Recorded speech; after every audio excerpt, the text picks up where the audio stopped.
Hey, okay. I think we're gonna be okay today.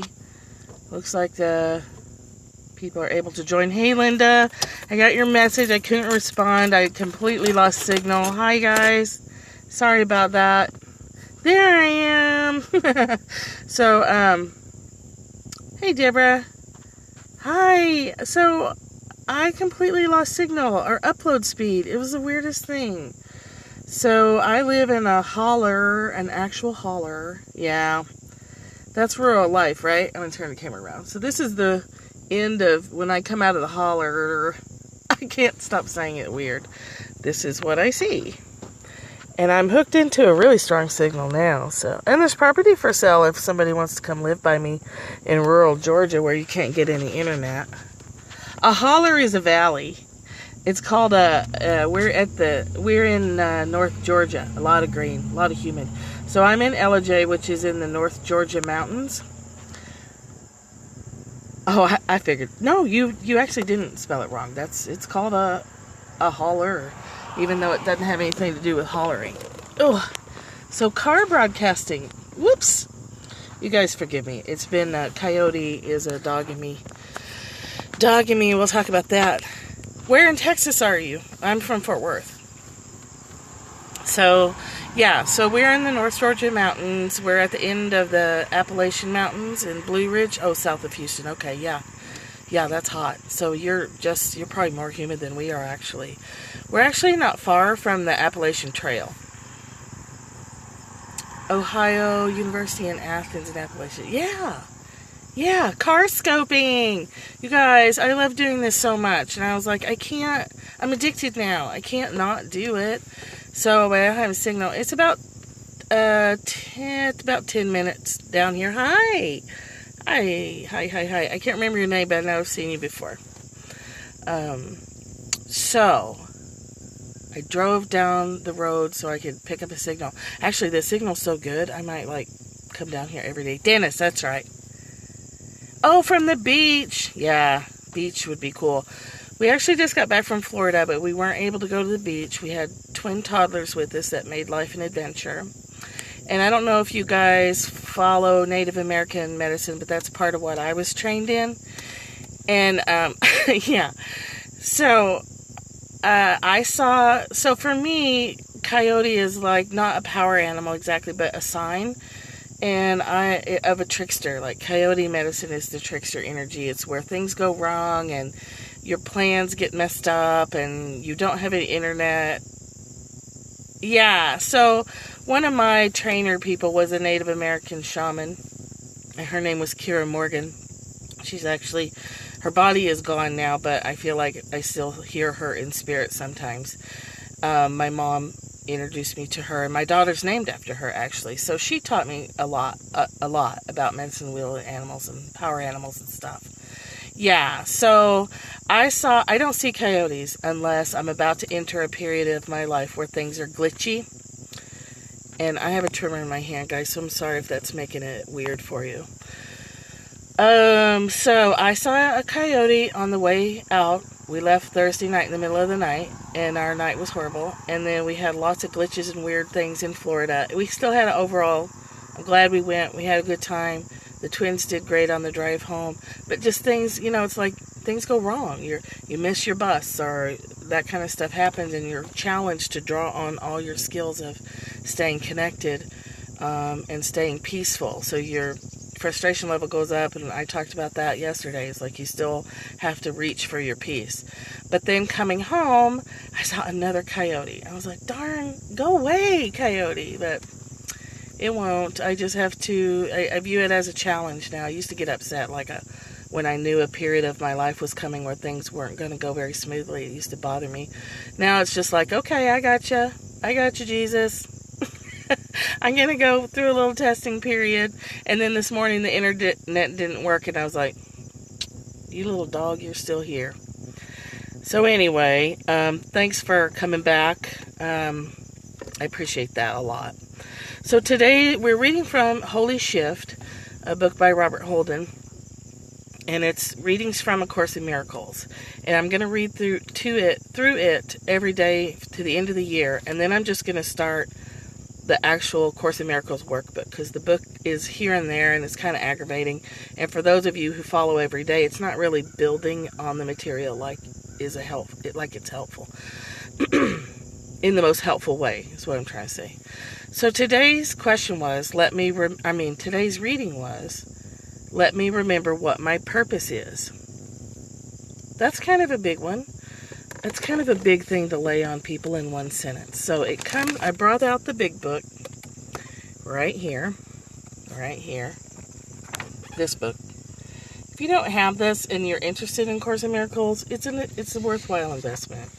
And it's worthwhile to get it in a hard copy, although it is pretty heavy. So the rest of it is, it's lesson 257 from the workbook, and the whole lesson is, if I forget my goal, I can be confused, unsure of what I am, and thus conflicted in my actions. No one can serve contradicting goals and serve them well, nor can he function without deep distress and great depression. Let us therefore be determined to remember what we want today, that we may unify our thoughts and actions meaningfully and achieve only what God would have us do this day. The affirmation is, Father, forgiveness is your chosen means for our salvation. Let us not forget today that we can have no will but yours, and thus our purpose must be yours as well, if we would reach the peace you will for us. So, a couple things. When you're reaching for goals and you're not getting them, you're getting crossways, you're getting blocked, it may not necessarily be that you're reaching for the wrong goal. It may be that you have a belief that's blocking you, or you have a hidden intention that's blocking you. So if say you're in corporate America and you really are striving hard toward a promotion, and you keep getting bypassed, and you keep getting overlooked, it doesn't necessarily mean that you shouldn't strive for that promotion, but it does mean you need to take a look internally and just see what may be going on for you. There could be a belief in there that you don't deserve success. You could be hitting your happiness threshold, like if things are going really good where you are and you think they're going to go better, you may sabotage it just because you can't. We have a set point for happiness, and if we start to go past it, we can screw it up on purpose. On purpose, not on purpose, right? It's a subconscious thing. We want to stay at an even keel. And reaching a higher level of happiness sounds on the surface like a great thing, but it can have some hidden things there. So the purpose is, for me, my purpose is to stay connected to God and let everything else come from that. When I keep my connection to the source, to all that is, I remember to stay calm. I remember to reach for peace. I get impulses to talk to certain people or to do certain things, and that leads me to my goals. Eventually, it might be in a circular way, but I do get there. There's a lot of traffic. How can that be? We're in the middle of nowhere. So, and where it says, nor can he function without deep distress and great depression, of course we're going to be distressed and depressed when we're crossways with God's will or Spirit's will for us, because we aren't connected. And if we're not connected, we're not happy, and we're reaching for things to fill the hole in our heart that don't fill it. So we reach for food or TV or relationships or sex or food. I think I said food. You know that food is like my thing. So that's what I reach for when I'm disconnected. And I get, the only solution to that is through forgiveness of yourself and reaching back toward God. So when they're talking about purpose out in the world, it can mean a million different things, and it's such a personal question, and that's something you have to figure out for yourself. And it's taken me a long time, but I know that even when this mind gets confused, that confusion clears up when I reach for what fills my heart. When I reach for God and my heart space. That's what fills it up. So later today, I may drive back here again today because there's a lot of things that happened in Florida that make me feel like I want to talk about life as a mirror. That's something I used to use when I was a therapist with clients. I use it with myself all the time.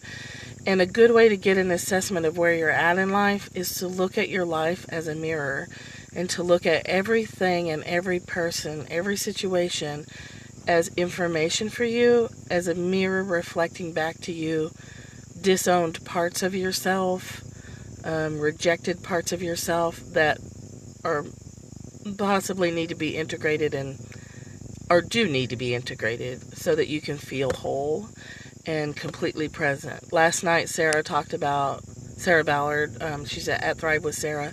She talked about shadow work. And I haven't called it that, but I've just called it working with the rejected self.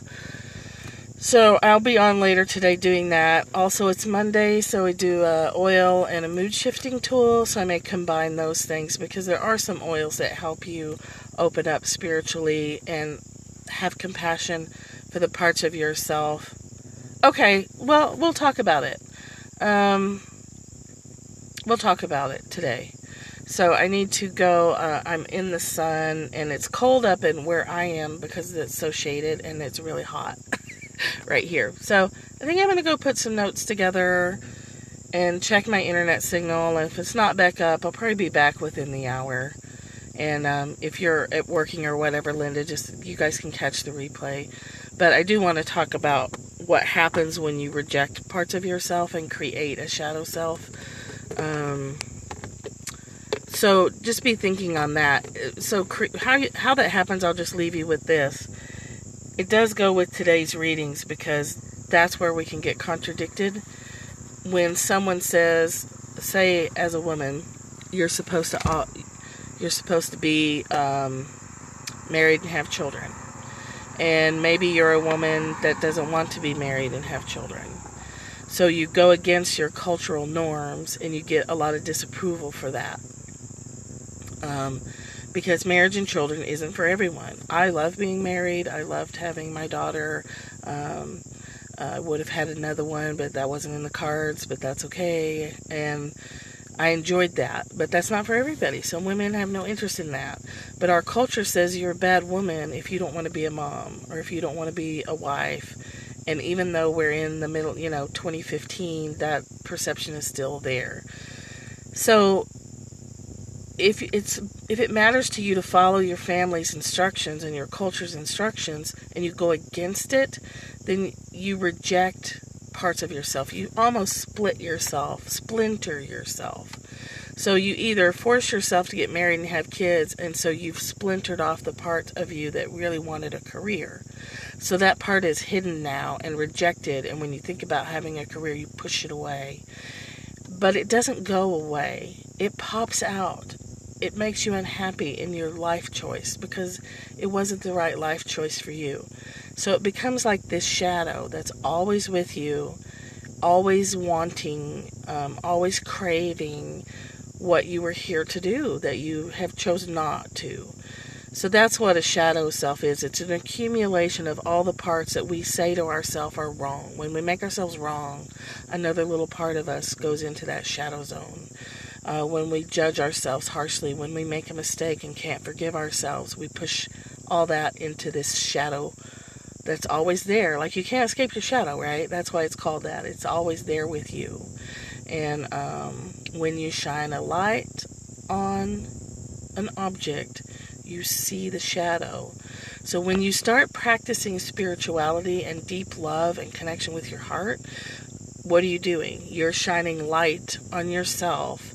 When you shine light on yourself, you start to see your shadow.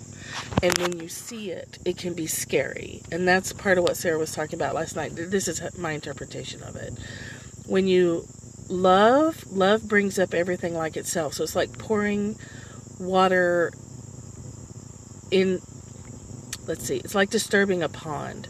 When you stir up a pond, the mud goes flying and the water gets dark. and you have to wait for it to settle and become clear again. It's a similar process. When you shine light and love on yourself, all of a sudden your shadow is visible, and then you have an opportunity to work with it. If you can't see it, you can't work with it. And we don't see it till we start amping up our love, when we start amping up our connection to the divine. Then our shadow can get really visible. It can be scary. So part of working with the shadow self is looking at your life as a mirror and accepting the information as just information and not something scary that you can't deal with. So let me go put some notes together about that and change my clothes and come back down here if I don't have signal up yonder in the valley. And we'll talk about that. We'll talk about shadow and life as a mirror. Thank you for coming back. I so appreciate it. And we'll talk to you again today. You're welcome, Linda. You're so welcome. See you in a little bit.